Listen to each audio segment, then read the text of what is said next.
यानी रब का एक तोहफा मदरसतुल हसनैन है। मैं इस जलसे के दूसरे मुकर्रिर मेरे उस्ताद मोहतरम हज़रत मौलाना तौक़ीर अहमद साहब दामत बरकातहुमुल आलिया और दावत सुखन देता हूँ कि हज़रत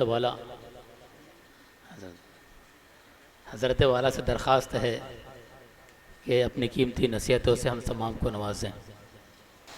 बिस्मिल्लाहिर्रहमानिर्रहीम रब्बि इश्रह ली सदरी वयस्सिर ली अमरी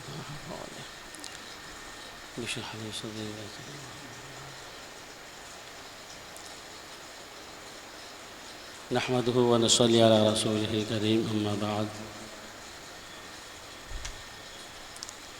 अऊज़ु बिल्लाहि मिनश शैतानिर रजीम बिस्मिल्लाहिर्रहमानिर्रहीम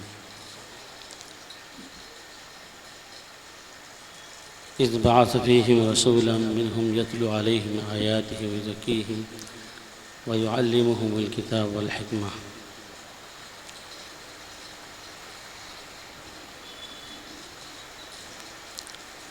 वक़ाल नबी सल्लल्लाहु अलैहि वसल्लम लक़्क़िनू औलादकुम बिअव्वलि कलिमति ला इलाहा इल्लल्लाह औ कमा क़ाल अलैहिस्सलातु वस्सलाम। काफ़ी बातें आपके सामने आ गई हैं और हमारा मूड भी तकरीर करने का नहीं है और ना हम कोई अवामी मुक़र्रिर हैं। हम तो बस बंद डब्बे में थोड़ा बोलते हैं बस। यही मस्जिद में मैदान में बोलने वाले तो हम हैं नहीं, मगर हमारे करम फरमा अवैस साहब हैं। हम तो आना ही नहीं चाहते थे मगर घसीट के ला लिए हैं। बहरहाल काबिल मुबारकबाद हैं जनाब मौलाना अवैस साहब और उनके रफ़ाक़ाए कार, चाहे वो असातिज़ा में हों या इंतज़ामिया में हों या मुआविनीन में हों, वो सब के सब जो हैं काबिल मुबारकबाद हैं। मुहद्दिसीन एक बाब कायम करते हैं, मन सन्न सुन्नतन हसनतन के उन्वान से, जिसके ज़ैल में एक हदीस वो बयान करते हैं। कबीले मुज़र के लोग एक बार बेचारे हालात के मारे हुए फ़क्र फाका से मस्त, बरहना बदन, नंगे पाँव, हालत उनकी ये थी कि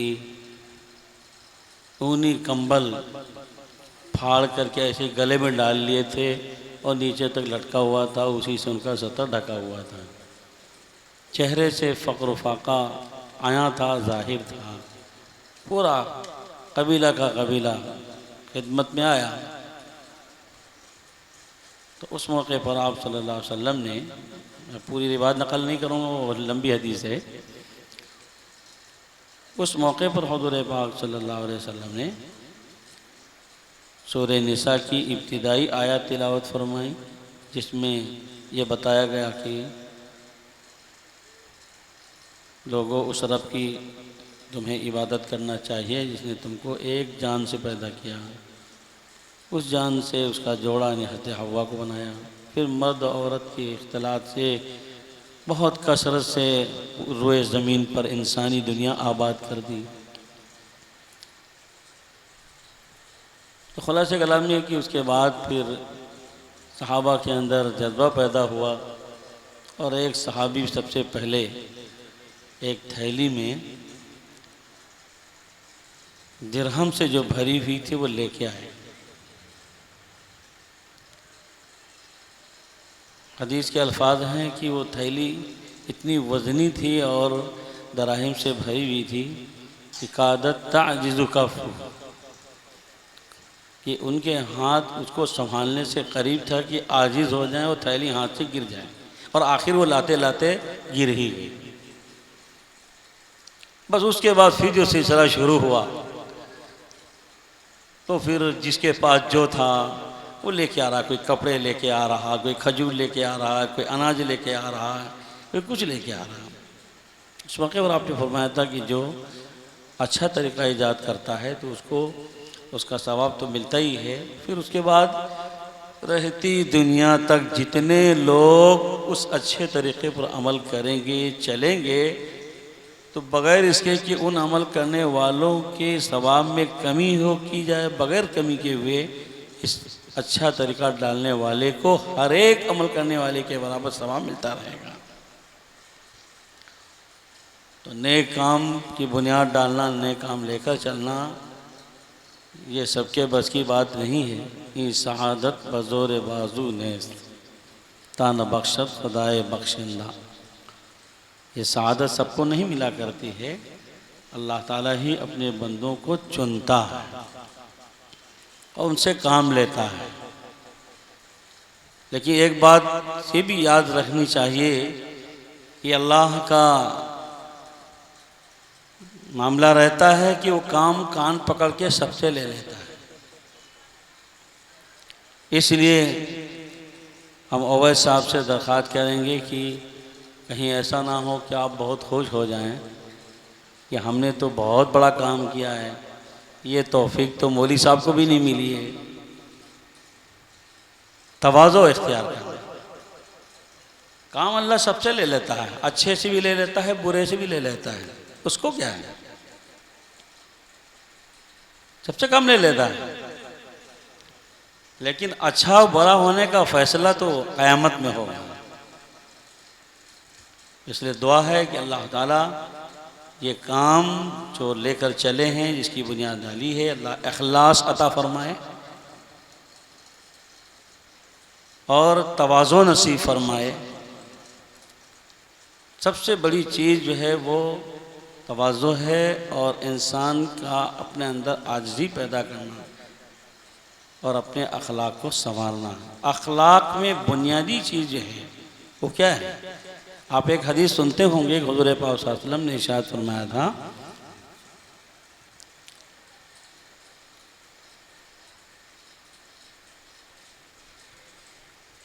कि इस्लाम का ऊपर का जो दर्जा है, यानी इस्लाम के बहुत से शोबे हैं ईमान के, उन शोबों में सबसे आला जो शोबा है वो क्या है? कलिमा ला इलाहा इल्लल्लाह।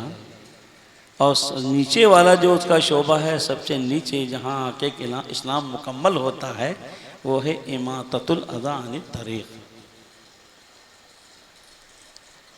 आजकल हम सब के अंदर ये एक बीमारी है कि अगर हम नमाज़ पढ़ने लगते हैं, कुरान की तिलावत करने लगते हैं या किसी दीन के हिस्से से अगर जुड़ जाते हैं तो अपने आप को दीनदार समझने लगते हैं और हमारी जो अखलाकी हालत जो है वो बेहतर नहीं होती। नबी करीम सल्लल्लाहु अलैहि वसल्लम ने ये इरशाद फरमाया कि ईमान शुरू हुआ था कहाँ से? तौहीद और रिसालत से, और मुकम्मल कहाँ हो रहा है आकर के? इमाततुल अज़ा अनित तरीक़ से। इसका मतलब ये है कि ईमान की तकमील होगी बंदों की हुकूक की अदायगी से, बंदों को राहत पहुंचाने से,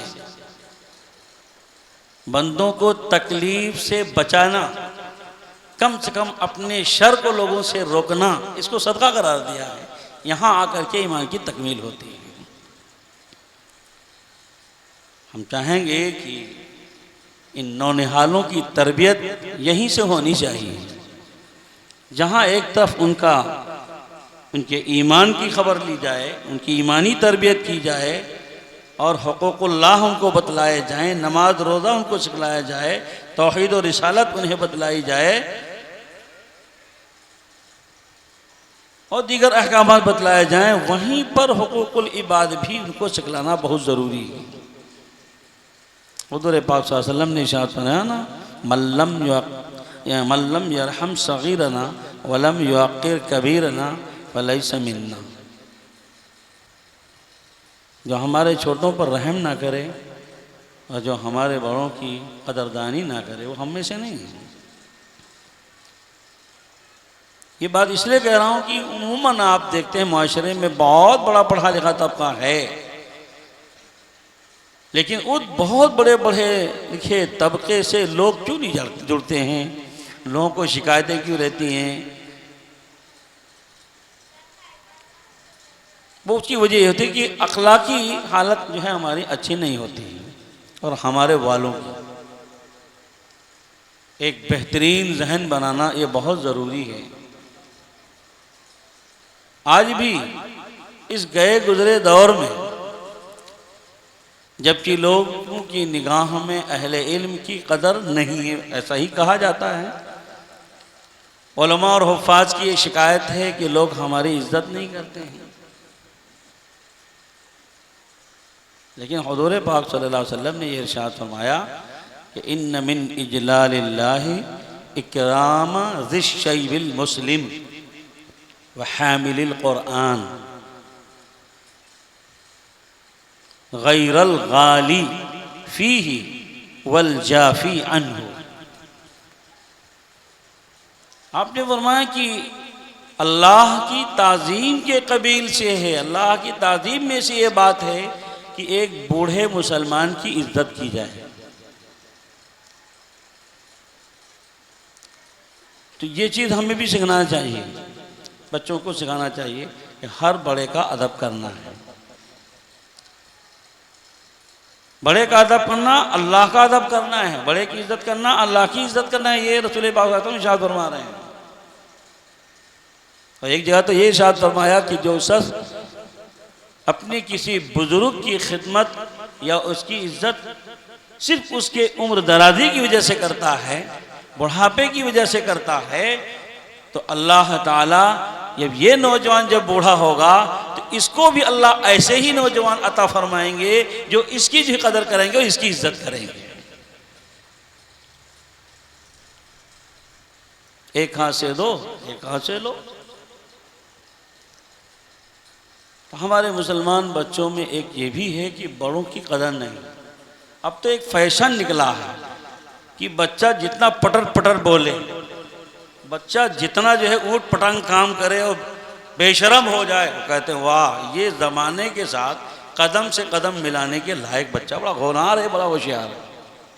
ये कहत की नहीं, ये कहत है कि नहीं ना। पहले जो है बच्चे बड़ों के सामने आते नहीं थे, बड़ों के सामने बोलते भी शर्माते थे। अब शर्म व हया के खत्म हो जाने के नाम क्या होशियारी है। तो ज़रा बच्चों को ये भी है सिखाना है। हाँ, तो बात चल रही थी कि आलिम उलमा को शिकायत है कि लोग इज्जत नहीं करते। उस पर मैं हदीस में मैंने नोट की थी या कोट की थी, मैंने पढ़ी थी। इसका पहला हिस्सा यह था कि बूढ़े मुसलमान की इज्जत करना अल्लाह की ताज़ीम करना है। दूसरा इसका हिस्सा क्या है, हामिले कुरान का इकराम करना। और हामिले कुरान से मुराद क्या है, कुरानी उलूम का जो हामिल है, कुरान पढ़ता है, समझता है और अमल भी करता है। आगे कैद दो लगाई हैं इरशाद में, वो दो हालतें कि गैरल गाली फी, कुरान को पढ़ करके उसके अंदर कुछ कांट छाट ना करता लोगों को गुमराह करने के लिए या अपनी ख्वाहिशात पर अमल करने के लिए। और वल जाफी अनहु का मतलब ये है कि कुरान पढ़ा सिखा रहा है, मगर रात भर पढ़ के सोता है और दिन भर कुरान के खिलाफ काम करता है। इसको वल जाफी अनहु कहेंगे। जाहिर बात है ऐसा हामिल कुरान जो है वो इज्जत के लायक नहीं है। तो हम अपने उलमा कराम से ये कहेंगे कि ज़रा अपना मुहासबा करो कि हुज़ूर पाक सल्लल्लाहु अलैहि वसल्लम जो यहाँ पर आपकी अज़मत का सिक्का जो बिठा रहे हैं कि हामिल कुरान का इकराम करना, अल्लाह की ताज़ीम करना है, तो ये कब है, ये सोचना चाहिए, अपना मुहासबा करना चाहिए। वरना आज भी जो वाकई हामिल कुरान हैं और जो कुरान का हक़ अदा करते हैं उनकी कदर आज भी कम नहीं है, उनकी वैल्यू कम नहीं है। आप देखते हैं कि कोई आलुल्लाह जो शहर में आते हैं तो कैसे लोगों की भीड़ जमा हो जाती है, और हम इतने सारे बैठे हुए हैं, जितने स्टेज पे उतने सामने।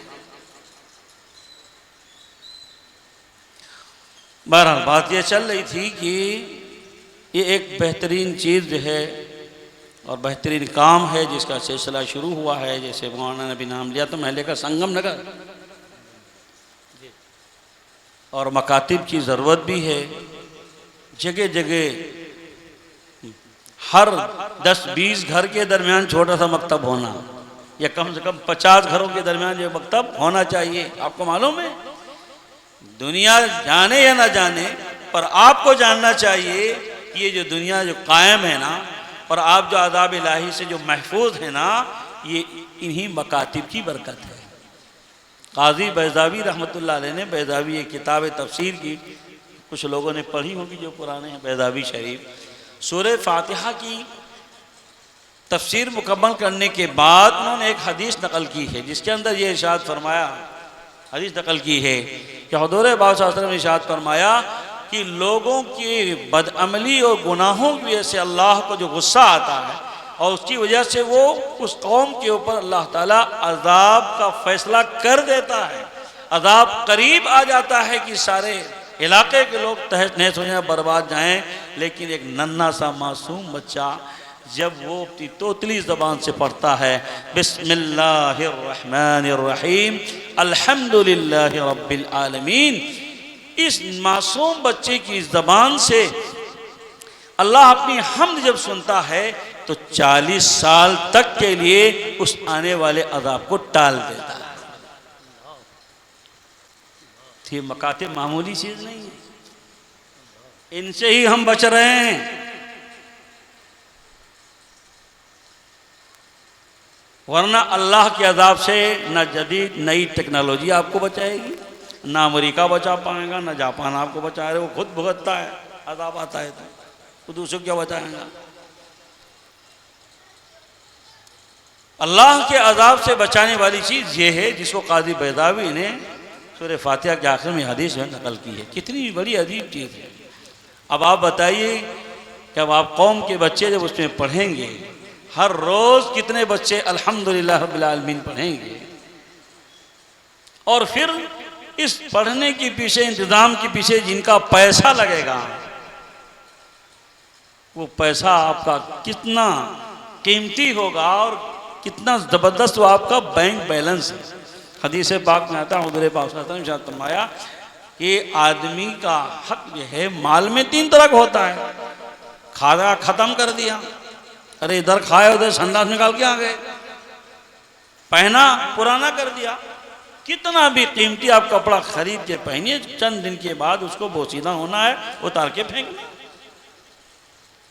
ये किसी काम का नहीं हुए कि जो खाया ख़त्म कर दिया, जो पहना उसको पुराना कर दिया। हुज़ूर पाक सल्लल्लाहु अलैहि वसल्लम फरमाते हैं कि जो अल्लाह के रास्ते में खर्च किया वो बैंक बैलेंस किया, वो असल आपका है। एक मौके पर हुज़ूर पाक सल्लल्लाहु अलैहि वसल्लम ने इरशाद फरमाया सहाबे किराम से कि तुम में से कौन है जो अपने वारिस के माल से ज़्यादा मोहब्बत रखता है अपने माल के मुकाबले में। सहाबा को बड़ी हैरत हुई, कहने लगे या रसूलल्लाह ऐसा तो हमें कोई नहीं है कि किसी को अपने माल से ज़्यादा वारिस के माल से क्या हो, मोहब्बत हो। हर शख्स को अपने माल से मोहब्बत होती, मेहनत से कमाता है, खून पसीना करता है। हुज़ूर पाक सल्लल्लाहु अलैहि वसल्लम जब समझाया तब समझ में आया कि वाकई लोग वारिसों के ही माल से मोहब्बत करते हैं, अपने माल से मोहब्बत नहीं करते हैं। वो कैसे? आपने सहाबा को समझाया कि मियाँ जो तुमने राह खुदा में खर्च किया वो तुम्हारा है, जो तुमने दीन की खिदमत में खर्च किया, जो तुमने कुरान और हदीस की खिदमत में तालीम में खर्च किया, जो राह खुदा में जो तुमने खर्च किया वही तो तुम्हारा है, वही तो तुम्हारे खाते में जमा रहेगा। या अय्युहल्लज़ीना आमनुत्तकुल्लाह वल तंजुर नफ्सुम मा क़द्दमत लिग़द वत्तकुल्लाह। ईमान वालो अल्लाह से डरो, और हर शख्स को ये चाहिए कि वे देखे कि अपने आगे के लिए वो क्या भेज रहा है यहाँ से।